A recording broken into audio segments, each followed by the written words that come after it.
This podcast is proud to be part of the Blueberry Network. That's blueberrywithnoease.com. Hey, this is John Lee Dumas of Entrepreneur on Fire, and you're listening to Transpersonal Radio with Angela Lynn Gibson. Remember, your thoughts upload your reality. Think wisely and always prepare to ignite. Welcome to Transpersonal Radio. TranspersonalRadio.com. Real talk for real life. Inspiring podcasts. Exploring personal empowerment and transformation through parapsychology, spirituality, and how your thoughts upload your reality. And now your host, Angela L. Gibson.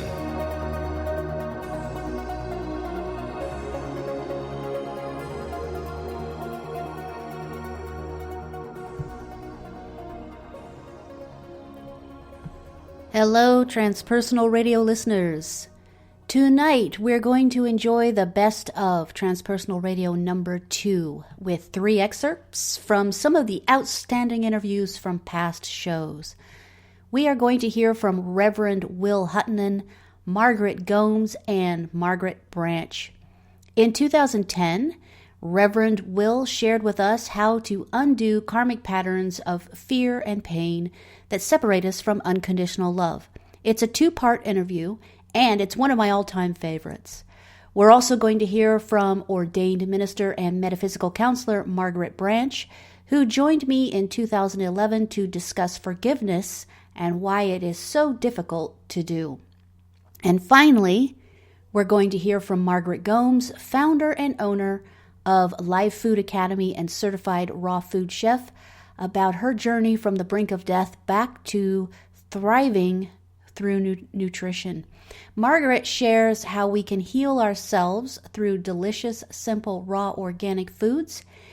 And it's a really wonderful interview that gets into a lot of different topics that are really important, especially today.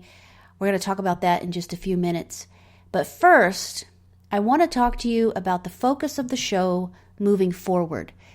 Transpersonal Radio has been available since 2010. I started doing live shows in 2016, and I've been contemplating the direction and focus of Transpersonal Radio.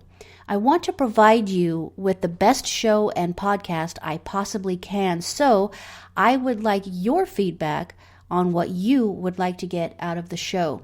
Please do me the favor and fill out a survey for me to share your thoughts. It should only take a few minutes, and I really appreciate your time and input.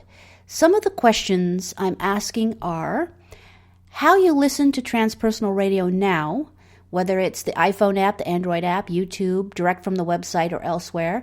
There are more options on the survey itself when you go take a look. I'm also interested in your preferred show format, and this one is really important.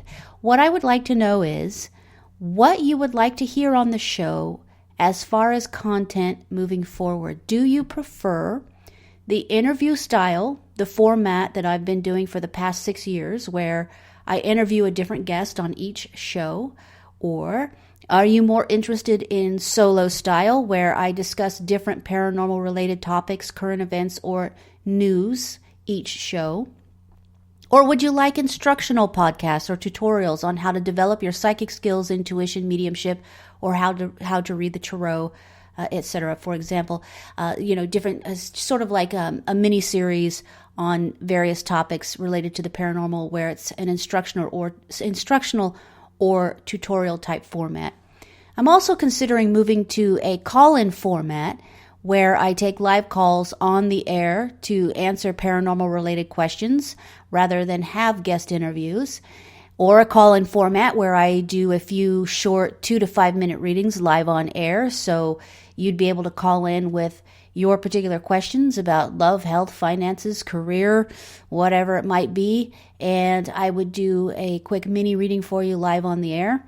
Or you can call in with your questions, and I would have a guest psychic, guest medium, or astrologer or a numerologist answer your questions live on the air.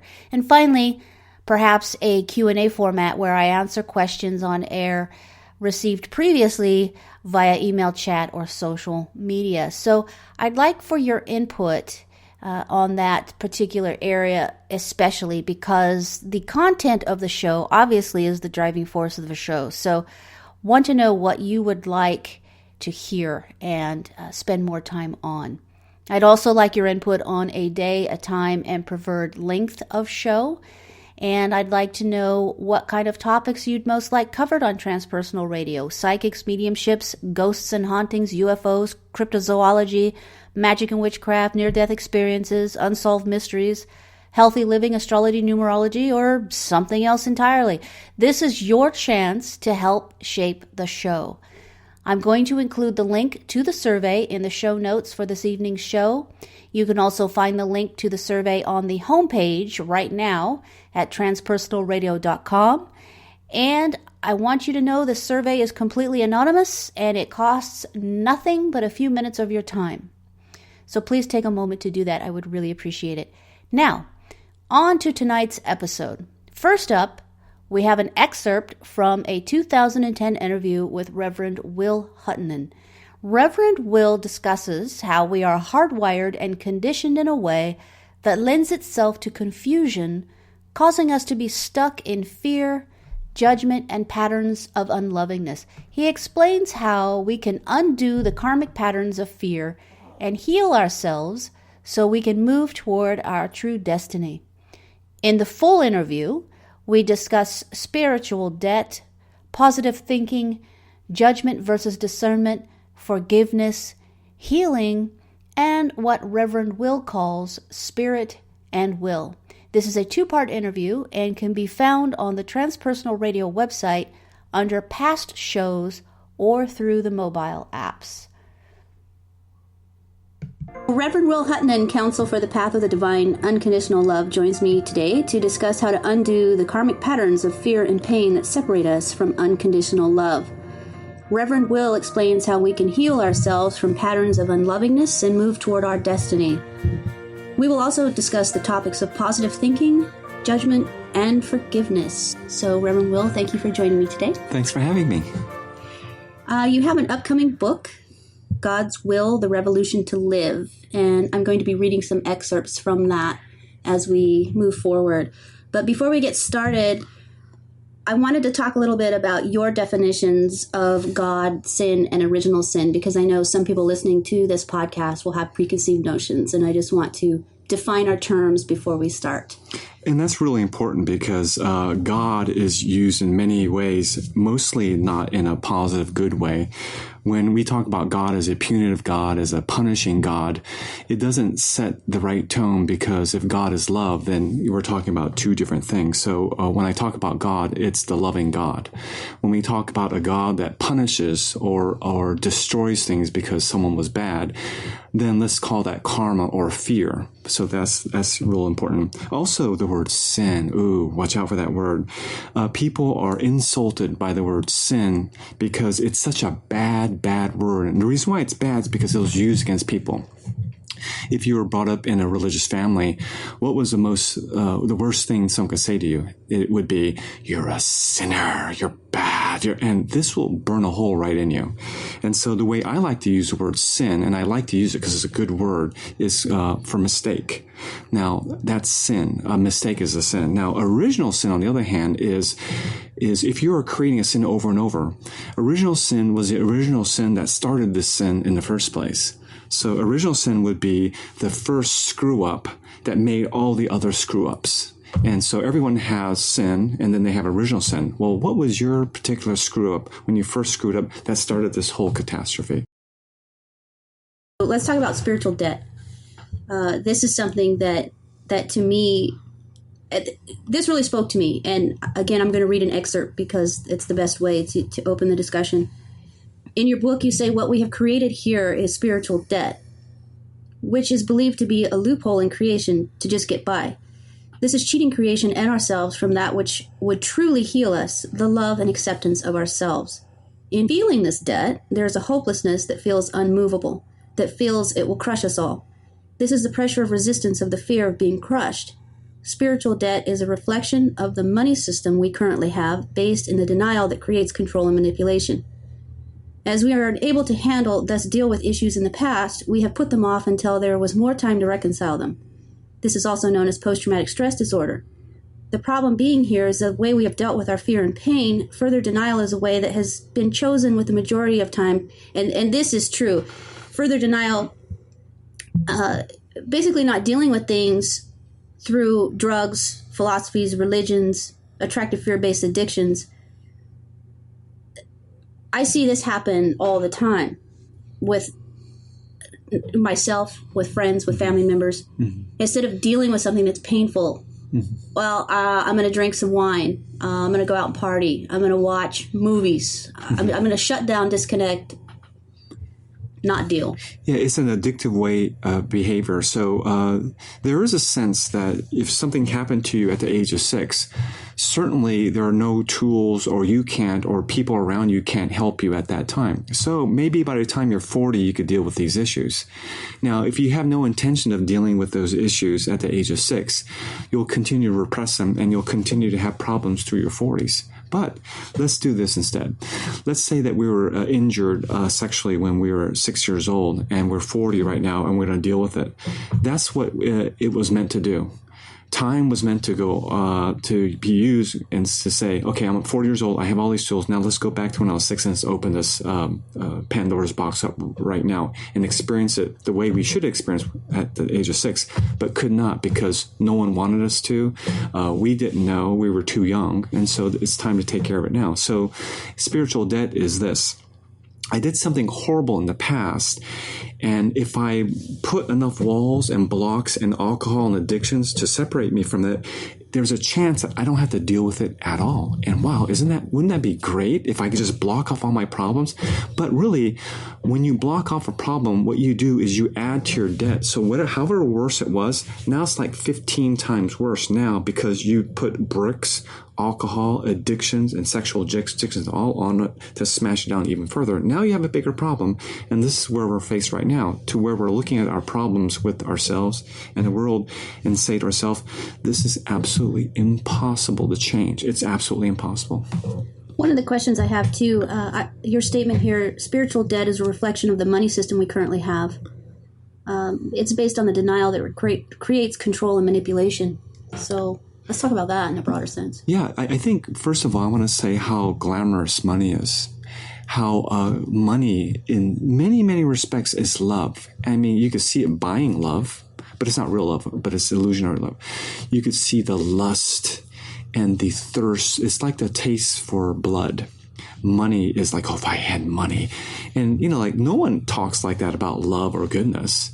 Because if someone says, God, I wish I could have the love, it'd be so great. Because you wouldn't think they were talking about love. You think they were talking about power or greed or something to empower themselves to beat someone else up.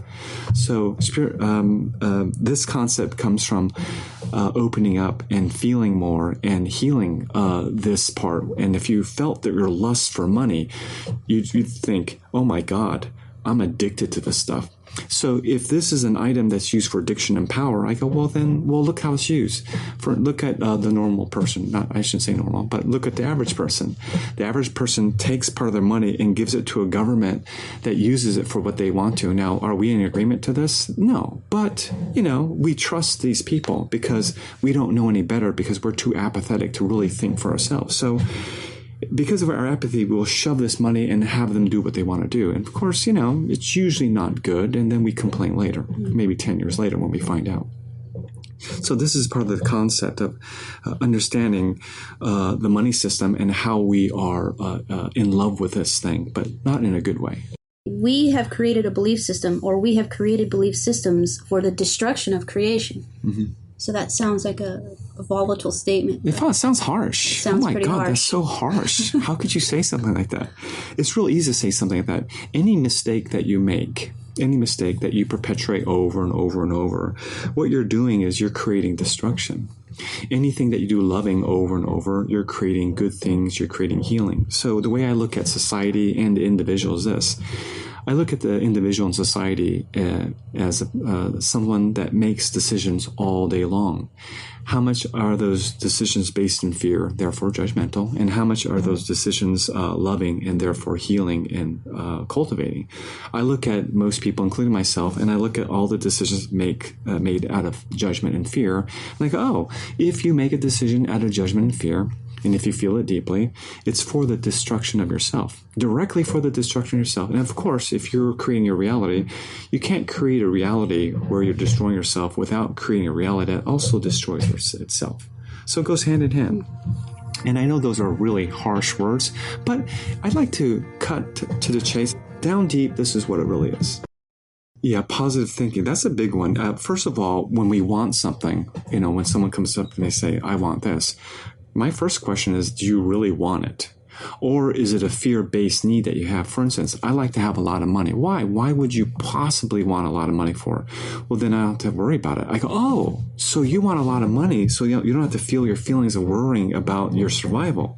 I go, well, I would say that want or that need is based in fear.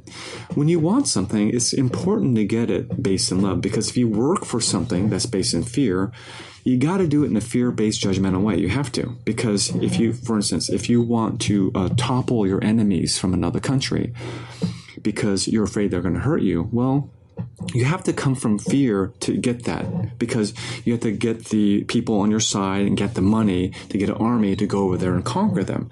And it'll be all done in fear. So first of all, let's get the want, but let's make sure it's based in love and it's good. So when we go after it, we'll go after it with good deeds rather than bad deeds. So that's the first thing about positive thinking. The second thing I notice about positive thinking is it's very wishy-washy. It's very, I wish. And, because everyone that has ever won the lottery, I bet you this one thing. I bet you they thought about it, right? Everyone who got a nice, shiny car, they thought about a nice, shiny car. Everyone who ever got married to the man of their dreams, they thought about getting the man of the dreams. But how many people actually think about that and get absolutely nothing? Not even Thank close. you. So it's like a broken clock. Yes. It'll be right twice a day. And so what we're saying is, see, it was right twice a day. I go, well, what about the other, 100 something minutes in the day that just went by that nothing happened? I go, well, it was right twice a day. I go, well, those odds aren't very good. Mm-hmm. And because, a more succinct way of doing it is, I would say, hey, get something really positive that's not based in fear, and then go after it. The way to get something positive is to get out of your own way of having it. By nature, you're a divine creature, but you don't really think that. You think you're an undivine creature filled with fear and guilt, and mostly you identify yourself and your soul with fear and guilt. So what does fear and guilt deserve? Nothing. So you come from that fear and guilt and say, I want to be rich, so I don't have to think or feel that I am full of fear and guilt and I don't deserve anything. And so when we go after that, it might actually happen that you become rich, but at what cost? Well, at the cost of your soul. And so what you came here to do was to improve your soul and to be more loving. You become the opposite. And so, yeah, sure, you're rich, but what do you have? You have less than what you had before you were rich. So you went backwards. So that's really crazy. This is an absolutely outstanding interview with Reverend Will Huttunen, and I encourage you highly to go onto transpersonalradio.com to listen to its entirety, part 1 and part 2. I guarantee you will get a lot out of this interview. Next, we're going to hear from ordained minister and metaphysical counselor Margaret Branch. In this particular interview, we tackle the huge topic of forgiveness and discuss how to forgive someone who doesn't care or even want to be forgiven, or how to forgive the most evil among us. We also talk about what the health consequences are for not forgiving, the fallacies of traditional forms of forgiveness, and finally, we discuss how to begin to forgive ourselves. Again, this interview is in its entirety on transpersonalradio.com, but I want to share with you this short excerpt. I think you'll really enjoy it. Literally, we cannot be whole until we are free of our emotions. And so in that sense, compassion becomes what we strive for. But it can only come out of compassion for ourselves. The focus has to be on forgiveness of self. And that's where I put most of my importance. And that makes sense. Let's talk a little bit about non-judgment versus judgment versus discernment. Okay. In some philosophies of forgiveness, there's this idea that you're supposed to be non-judgmental, that you're supposed to live and let live, that you're supposed to have this all-encompassing, unconditional love for everyone, and you're just supposed to, no judgment here, do what you need to do.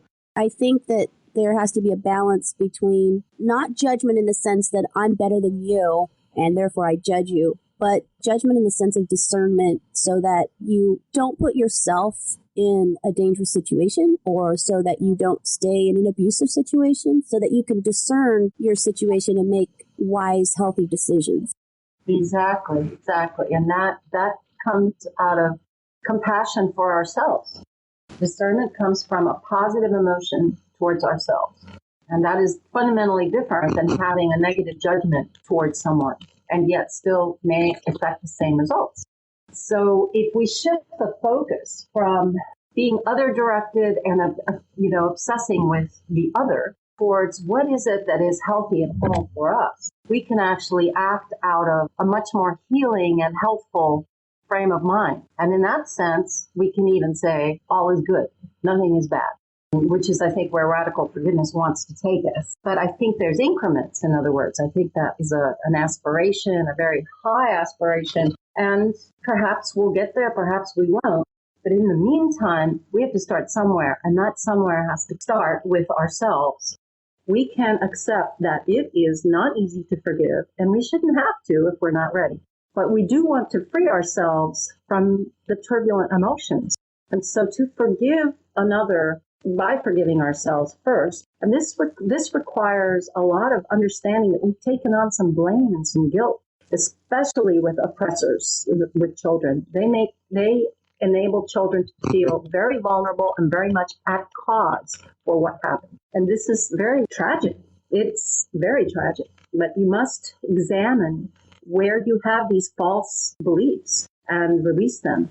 Once we begin to do that kind of work, it will become more natural to feel less pain and hurt and more understanding and compassion towards the other.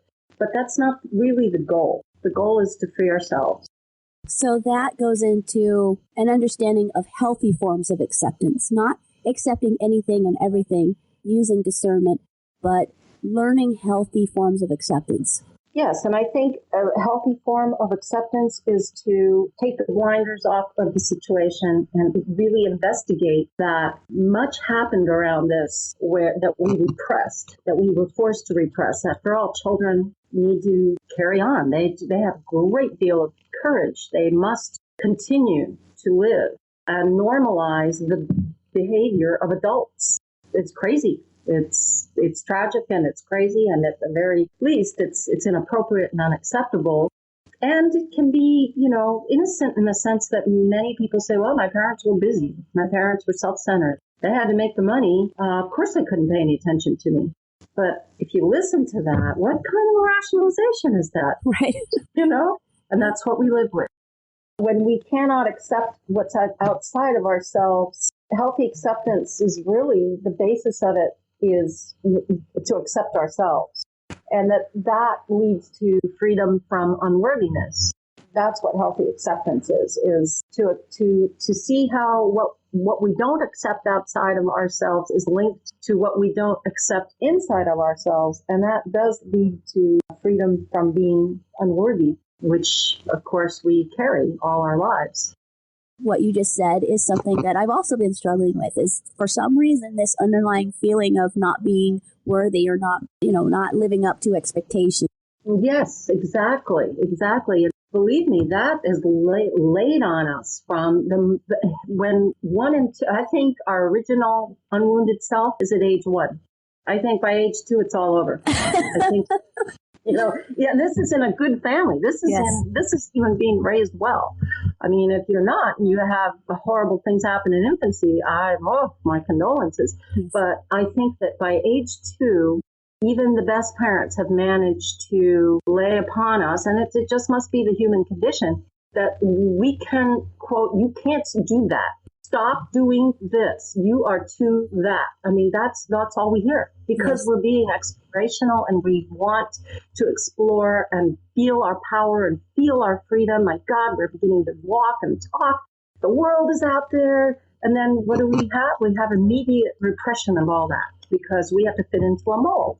And it's sad, but that's why we feel at core unworthy. And if it gets compounded by other childhood traumas, then just, if you're doing as well as you are now, that's a huge, huge credit to your resilience and your beautiful spirit.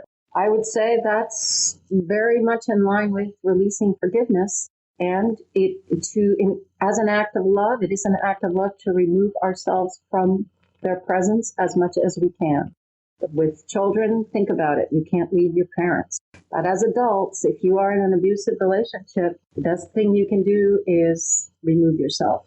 Yes. And his other quote that I really liked was, it really doesn't matter if the person who hurt you deserves to be forgiven. Forgiveness is a gift you give to yourself. You have things to do and you want to move on. Exactly. I totally concur with that. And it isn't really our job to know what the other person's fate is. Again, it goes along with that trust that person will be dealt with in a just way, but it's not our life. We do not take responsibility, in other words. The only responsibility that we're asked to take is for ourselves. Let's talk about practicing forgiveness, because I don't think forgiveness is something, as you were mentioning, it's not something you just say, okay, my goal is forgiveness, step 1, step 2, step 3, how am I doing? And now I'm done.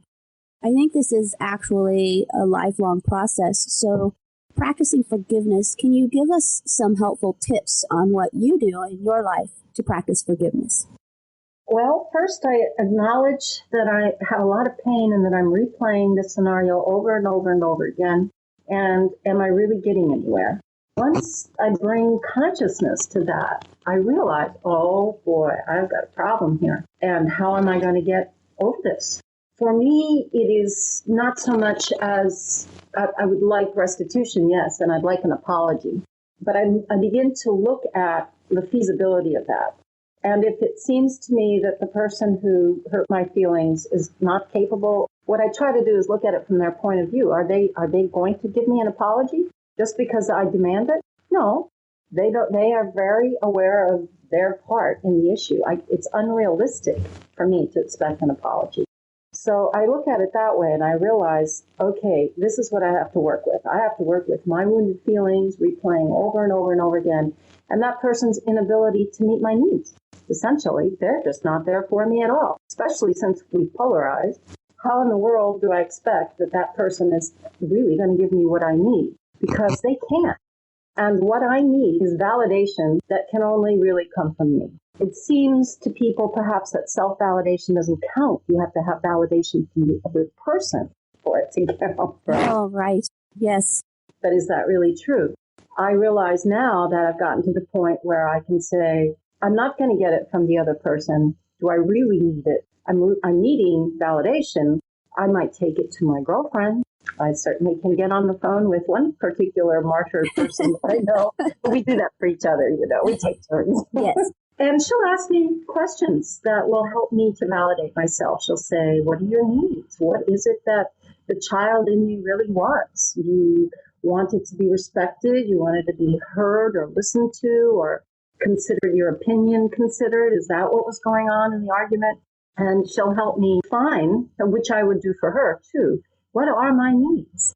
And once I can acknowledge my needs, there's a lot of tension that falls away because I become truthful with myself and I legitimize my needs. I go, that's true. My parents didn't like it when I blah, blah, blah, or I never got reinforcement for blah, blah, blah. And it's still active today. This is just my path. This is what I need or seem to need. And does that make me a bad person? No. So I work with it that way. I legitimize my feelings, but I do have to stop focusing on the other after the point that I say he is or she is not capable of giving me what I want.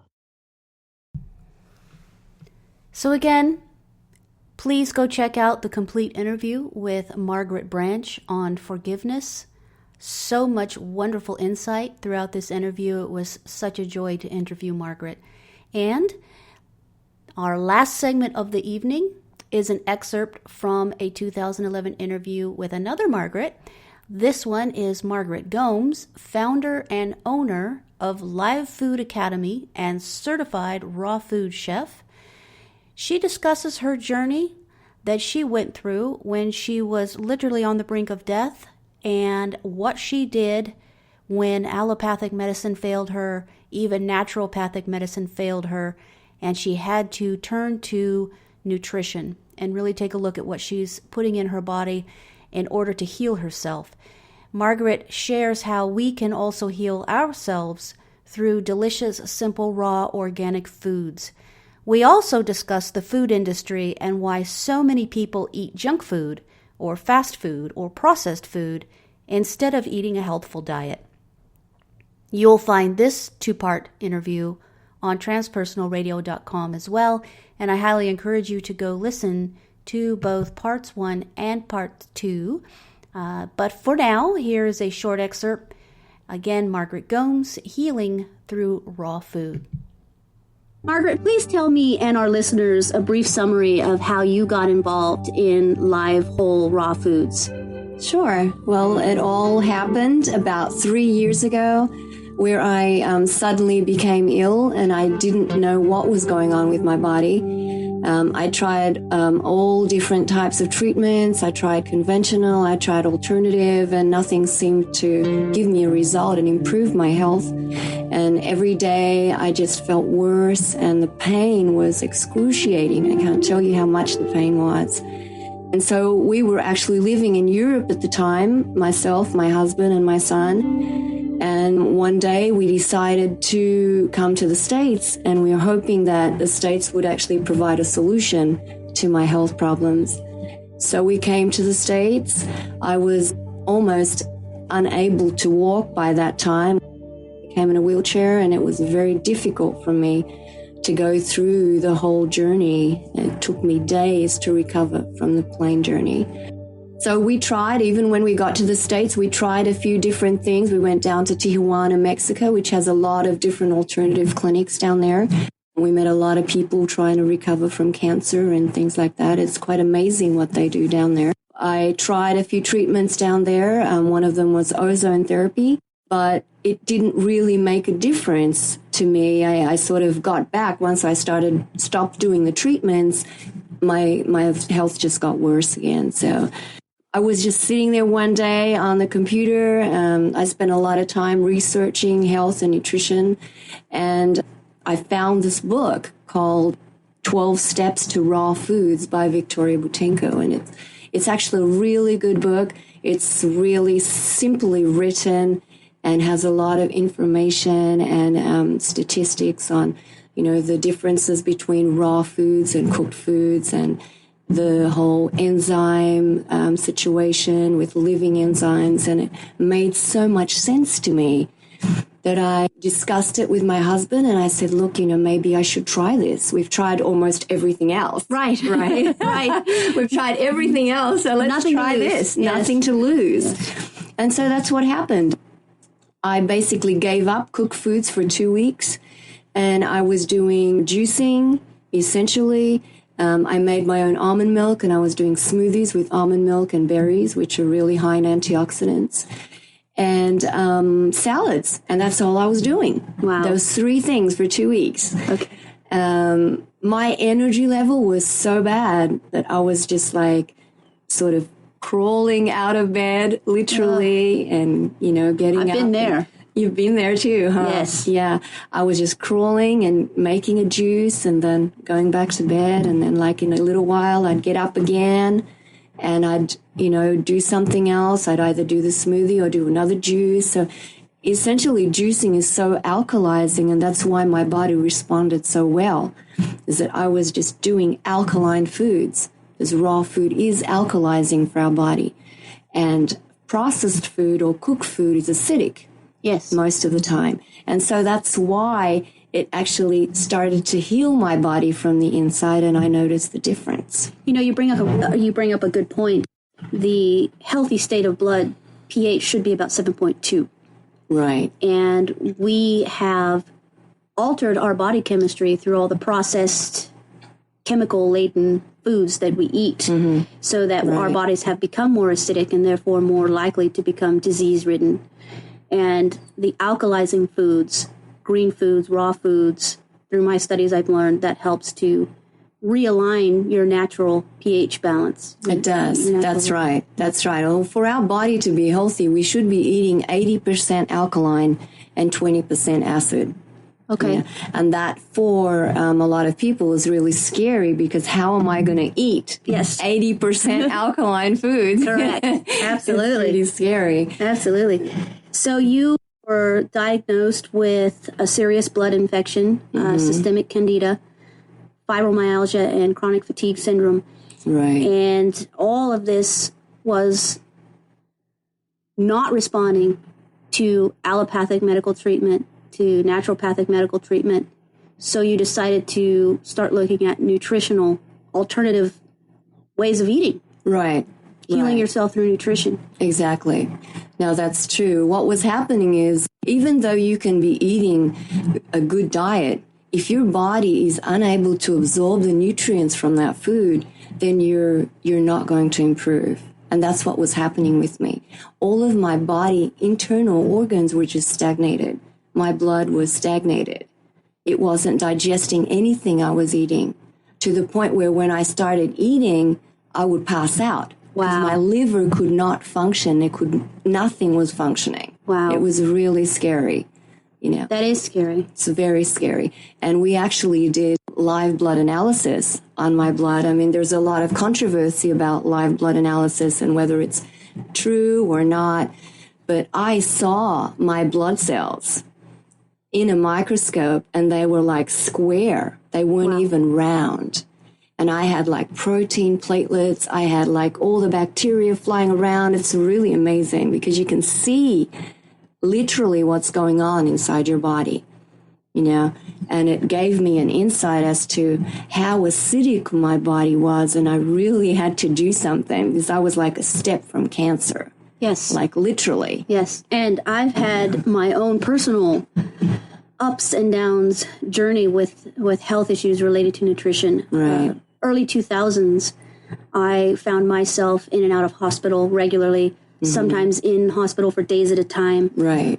In the beginning, when I was presenting to the emergency room with all these different symptoms, I went through the whole gamut of it's all in your head. Right. Or it's stress. Right. Or, you just need to calm down. Don't worry about it so much. Right. As it kept happening and they started running more and more tests, they realized that, and thank goodness I came across a general practitioner who actually listened to what I was saying. His name is Dr. Daniel Lumian, and he's based out of Denver, Colorado. Finally listened to what I was saying, and they started running some more tests, and they realized my white blood cell count was 26,000. Wow. Which is outrageous. That's incredible. It's outrageous. It was fighting some infection. Absolutely. Something was going on. At that point, they were concerned that I had cancer of some kind, because that's the level when you get to that level. So, needless to say, they put me through every test you could possibly be put through. Right. And like you, couldn't come up with a specific solid diagnosis. Solid diagnosis, right. I was able to get beyond the it's all in your head, because I had Dr. Garcia and Dr. Lumian both say, well, 26,000 white blood cell count is not in your head. We can see that. There's something going on with you. Something's going on, right. We don't know what it is. At that same time, I realized I needed to take on the responsibility of researching what I was putting into my body, what I was actually doing to my body through the foods that I ate. And I have quite an extensive library of books on the subject, and I'm not going to read them all here, but I will post them on my website in relation to this podcast. Right. But they cover everything from healing through nutrition, encyclopedia of nutritional supplements and natural medicine, several vegetarian cookbooks. One of them that's important, Sick and Tired by Anthony Robbins, talks about the alkaline versus acidic. Alkaline diet, yes, right. Absolutely. One of my favorites is the Real Food Daily Cookbook by Ann Gentry, and in the Los Angeles area, they have Real Food Daily restaurants, which are awesome because they cook for you. Right. We all know the shoulds and should nots. We should only drink alcohol in moderation, or we shouldn't drink alcohol at all, depending on who you ask. Right. We should not smoke. We should exercise, drink lots of water, get out in the sunshine, and of course, we should make healthy food choices. Most everyone by now knows that poor eating choices lead to obesity, high blood pressure, diabetes, other illnesses, and increased mortality rate. Even knowing all this, living a healthy lifestyle is quite challenging for a majority of people. We all live ridiculously busy lives with limited household budgets. Over 45 million U.S. citizens live without even basic health insurance. So hopefully, Margaret, you'll be able to provide some insight on cost, convenience, and practical tips for adopting a healthier lifestyle in our busy, overstressed, overworked, and overcommitted lives. What I really want to start with is, let's talk about the cost of eating healthy. A family of 4 can eat at McDonald's or Taco Bell for less than $20. And we all know you cannot get out of a health food store for less than $80 for half a bag of items. Right. There was a recent article in the Business Pundit website that provides a nice overview of the cost of living. So healthy versus unhealthy. And I just want to take a look at this chart. Basically, according to this website, 56% of U.S. citizens are overweight. Right. Almost 23% are suffering from obesity. And if you take those numbers together, that's almost 75% of the United States population that has some kind of a health-related issue. Serious health issue. Serious health-related issue. Right. Overweight, obese. Right. And diabetes. Again, of course, with that comes diabetes, high blood pressure. Right. All these other. I mean, there are children as young as 7 years old with diabetes. Absolutely. In America. That's just scary. Scary. It is so scary. Yes. Problem is, if you're looking at a recommended daily calorie intake of 2,200, and you're looking at cost per day to eat, based on a 2,000 calorie diet per day, it's going to cost someone $3.52 to eat junk food, run over to McDonald's, pick up a Happy Meal or a Big Mac meal. This is per meal. Okay. It's going to cost $36.32 on average for healthy food. And then breaking that down further, you look at getting a container of low-fat yogurt. This chart has it at 58 cents. I know for a fact that the yogurt that I buy is 89 to 99 cents per container, and that's just one container of yogurt. Right. You can get a Big Mac for 98 cents. Right. Guess what people do? They go for the McDonald's. Obviously. So for more on this wonderful interview with Margaret Gomes, be sure to go to transpersonalradio.com. We get into a fantastic discussion about the food industry. As I alluded to in this short excerpt, we're going to dive deep into how we can actually eat healthy, take care of our bodies, do what we're supposed to do. We know what we're supposed to do, and yet we don't because of the type of lifestyles we lead. Margaret gives us some really great tips on how to actually do what we know we should do and be able to eat healthy instead of running through McDonald's drive-thru. How do we eat well on a budget? How do we eat well on limited time? How do we take care of ourselves so we don't find ourselves in a really horrible situation? As we all know, healthy body means healthy mind, and both of those together, healthy spirituality, it's all about the balance, and we need to pay attention to all these different aspects of our lives. So, just to recap, I want to ask you to please go ahead and fill out the survey. I have provided a link on transpersonalradio.com on the homepage. There will also be a link to the survey in the show notes for this particular show episode, and there is a link in the description on Spreaker where this show is broadcast live every Tuesday evening at 6 p.m. Pacific time. So do take a few moments, fill out that particular survey. Let me know sort of what you'd like to do going forward with the show.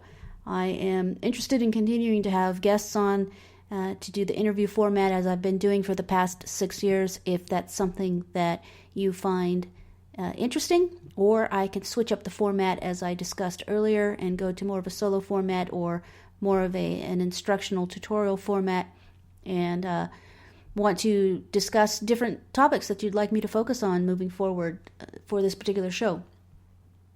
There are a lot of opportunities and options that we can take advantage of.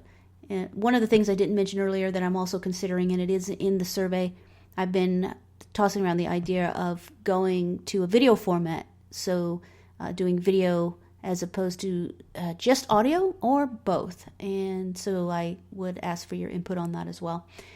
And I'm going to have a little bit shorter than an hour show this evening, which is also another question on the survey.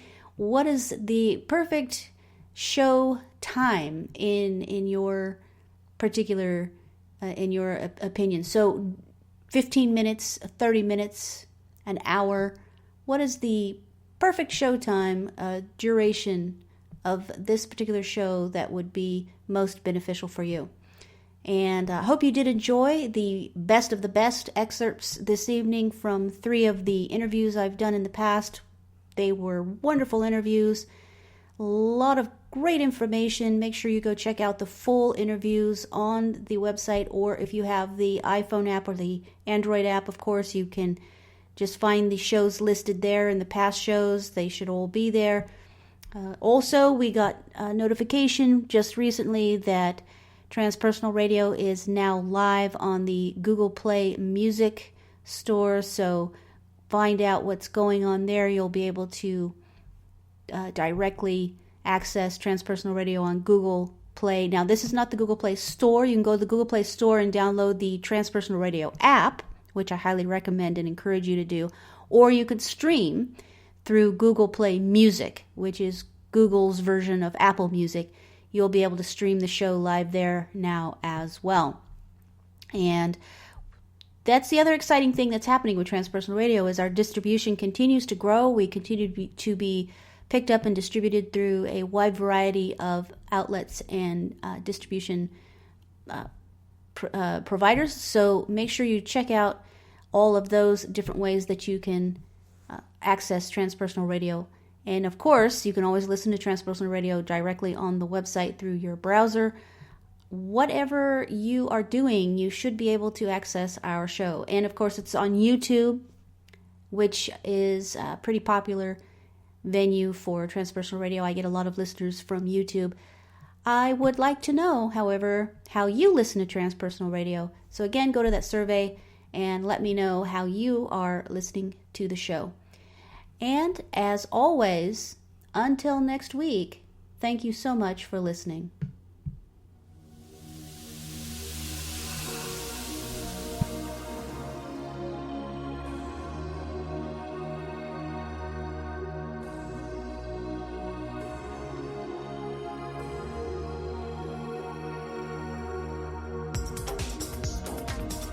Thank you. Thank you for listening. Transpersonal Radio. If you'd like to suggest a future topic or be a guest, visit transpersonalradio.com. Call the hotline at 619-800-6057 or like our page, facebook.com/Transpersonal Radio.